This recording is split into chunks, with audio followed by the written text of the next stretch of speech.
सोलापुरामध्ये सर्वांना आनंदाची बातमी म्हणजे सर्वात मोठं असलेलं एक आपल्याला वर्तुळ सापडलेलं आहे, ज्याला आपण चक्रव्यूह म्हणतो. तर अनेक दिवसापूर्वी नेचर कॉन्झर्वेशन सर्कलला हा प्राण्यांचा जेव्हा अभ्यास करायला ते माळरानावर जात होते, तेव्हा त्यांना सापडला आणि आदरणीय भरत छेडा सरांनी ही माहिती मला दिली आणि म्हणले की आणवेकर तुम्ही या आणि याच्यावर जरा प्रकाश टाका की याच्याबद्दल, जेणेकरून हे लोकांना कळलं पाहिजे.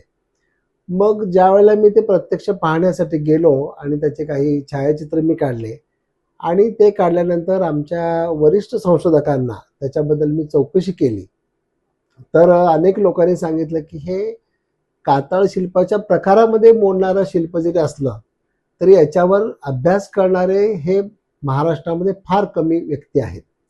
आणि मग नंतर अनेक लोकांनी मला आदरणीय सचिन पाटील सरांचा मला संपर्क दिला आणि मी त्यांना संपर्क केला आणि त्यांना काही फोटो पाठवले आणि त्यांना विनंती केली की तुम्ही सोलापूरला यावं आणि आमच्या इथं जे सापडलेला हा आमचे स्थानिक भाषेमध्ये ह्याला कलावंतिनीचा कोडं म्हणून ते लोक ओळखतात.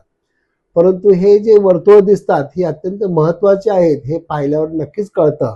तर याच्यावर सखोल संशोधन व्हायला पाहिजे, म्हणून तुम्ही एकदा जरूर भेट दिली पाहिजे असं जेव्हा विनंती केली तर त्यांनी काल सोलापूरला आले होते आणि सचिन पाटील सरांनी हे सगळं पाहिलं आणि त्यांनी सांगितलं की हे अत्यंत महत्त्वाचं 15 चक्कर असलेलं हे चक्रव्यूह आहे, जे की दगडाच्या विविध लहान मोठ्या गोट्यापासून बनवलेलं आहे आणि हे साधारण 2000 वर्षामागचं आहे.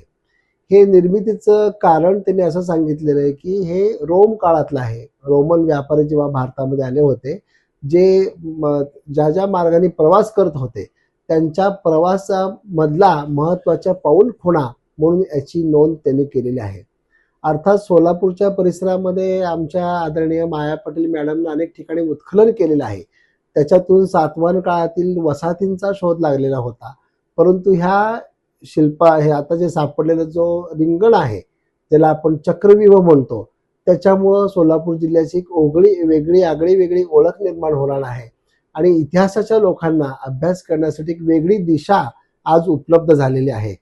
सर, हे नेमकं कोणत्या परिसरात हे जे आहे ते हे चक्रव्यूह सापडलेलं आहे? चक्रव्यूहचा परिसर आता आपण गवताळ अभयारण्य जे बनवलेलं आहे बोरामुळीमध्ये, तर त्यांची जी सीमा संपते तर त्याच्या पुढच्या बाजूला हे आता आम्हाला आढळून आलेलं आहे.